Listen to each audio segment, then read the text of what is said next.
It's the duty of Government of India to provide equal opportunity and equal status to every citizen of this country. And for that, reservation is the biggest tool. But in the past few years, what we are seeing that, there is a narrative going in the mainstream media and also in the society that there should be subcategorization of SC, ST and OBCs. But the government has taken care of the subcategorization of OBCs, and for that it has constituted a commission whose name is Rohini Commission. Hello everyone, welcome to the new series of Drishti IAS. I am Ritu and today we are going to discuss an important topic. The title of today's topic is Rohini Commission has submitted its report to the President of India, and this topic is important from GS2 perspective. So, moving to the points of discussion, first of all we will discuss the news, that why this is in news, and then who are the OBCs. It's very important to know that who are the OBCs and about the Rohini Commission and what is the need of subcategorization of OBCs. So here we will know the reasons that whether it is required or not, and then analysis by the commission, that what commission has analyzed so far, and after that we will discuss the practice question for prelims and mains. Here you have to be very careful for your mains preparation. Moving to the news part.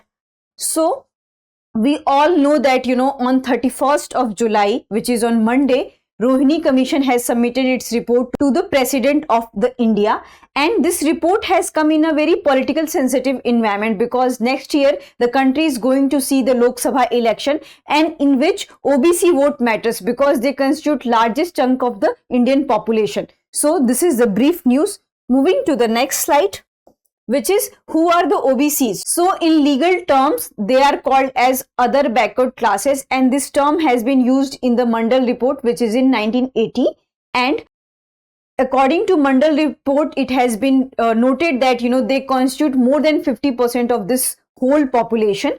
And what is the historical background of the OBCs? So they are considered as the Shudras among all the four Varna order, and they are considered as also the lowest rung in the Varna order, but they are considered among the clean caste. Here you should not confuse with the Shudras and Antyas. Many people consider Dalits and Adivasis as the Shudras, but they are called as Antyas. They are not part of the Varna order, but Shudras are part of the Varna order. So this is the historical background of the OBCs, and in constitutional terms they are regarded as a socially and educational backward people, and they have been given 27% of the reservation on the basis of Mandal report. So this is the brief about the OBC community. Moving to the next slide, which is about the Rohini Commission. So the commission is constituted on the basis of Article 340, and it has been constituted on 2nd October 2017.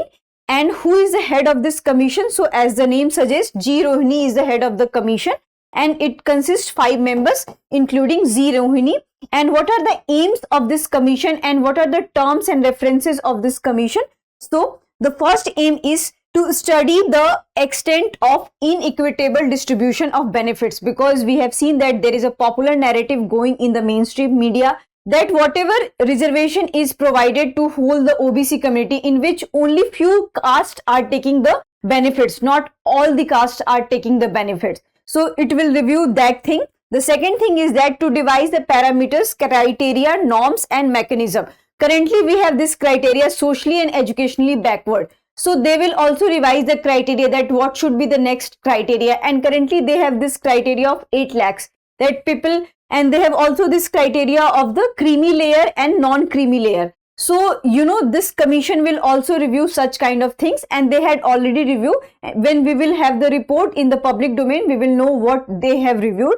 The third thing is that to initiate the task of identifying respective classes, communities, subcaste and synonyms, because here we have lots of caste and there are different kind of synonyms, subcategorization, subcaste also. So it creates lots of confusion. So it will also review such kind of things. The fourth thing is that to study the various entries in central list of OBCs, and there is a problem in spelling. There is an error in spelling, and because of that few people say that they are not part of the OBC, they are the generals, they are unreserved category. So they will also review such things.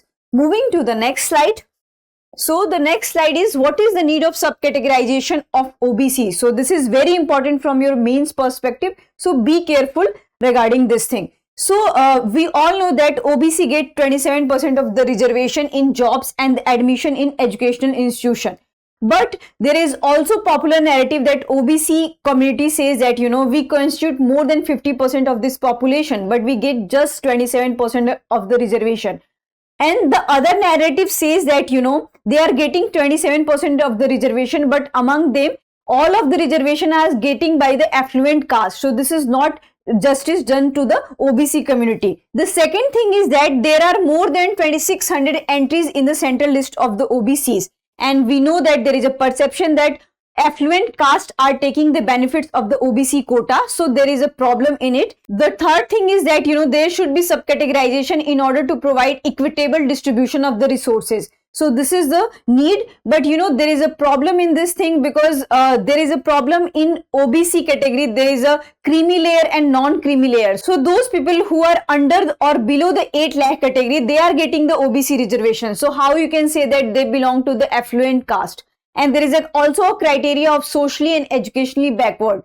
And in the central list, those who are socially and educationally backward are getting the reservation. So this is the problem of this need. Moving to the next slide, which is analysis by the commission. So we don't know what are the findings of the commission yet because it has not come in the public domain, but we definitely know what are the analysis by the commission. So the first analysis in 2018, it has done that around 1.3 lakh central government's jobs are under the OBC quota and they have been availed through the OBC quota, and including all the government job, the admissions and the jobs in the IIT, IIMs. So this is the data. And among 1.3 lakhs jobs, what they have find that 97% of the jobs have been taken by the 25% of the OBC caste. And among them also 24.9% have been taken by just 10 OBC caste. And when it comes to underrepresentation, so what we are seeing that 983 OBC community, which are 37% of this population, has zero representation. And among them, 994 OBC community just have 2.68% of the reservation. So what we are seeing here that, you know, only few castes are taking the benefits of the OBC reservation. So there should be a criteria for subcategorization among OBCs, but there is also limitation among this analysis because we don't have caste census and we don't have any particular data related to OBCs, because in the census we have the list of SC, we have the number of STs, but we don't have actual number of the OBCs because since 1931 there is no caste census of the OBC community. So this is problematic, and whatever the data it has been provided, it's based on the analysis, it's not the accurate data. So there is a limitation in this analysis. Moving to the next slide, which is question. Consider the following statement regarding Rohini Commission. So the first statement is it was established in 2017. Second is it formed under Article 356. Third is it is related to subcategorization of OBCs. Here they are asking the correct statement. Your options are only one, only two, all three, none. Moving to the mains part. So is the subcategorization of OBCs is the need of the hour? Comment. So we have discussed the both side of the subcategorization of OBCs. So what you have to discuss first in intro part, you have to give brief intro of subcategorization of OBCs, and we have also discussed who are the OBCs. Then you can also write that they are considered as, historically they are considered as the Shudras. So you have to briefly define the OBCs and its subcategorization. Then in the body part you have to create two columns, and in one column you have to write why there should be categorization of the OBCs, and in another column what are the loopholes and problems in subcategorization of the OBCs. So we have already studied that analysis of Rohini Commission says that, you know, there are affluent class and there are the few community who are taking the benefits of the OBC reservation. But other limitation is also that there is a no particular caste census and caste data related to it. So how we can support such analysis? So in this manner you have to, you know, make your body very affluent, and then you have to come to the conclusion part that, you know, subcategorization may be the need of the hour, but it should be definitely backed by the data, and data should be there. And how we can create data? So data we can create through the caste census, because recently what we have seen that, you know, Bihar is conducting its caste census, and Bihar has also the provision of subcategorization. There the population is divided between OBC and EBCs. So when it is backed by the caste data and caste census, then the schemes and whatever the benefits availed by the OBCs and EBCs will become more better, and it will look more equitable in nature. So this would be your conclusion. And in the comment section, you have to also answer that how many states have subcategorization of the OBCs. I hope you like this lecture. If you have any queries related to this lecture, kindly ask in the comment section. Thank you.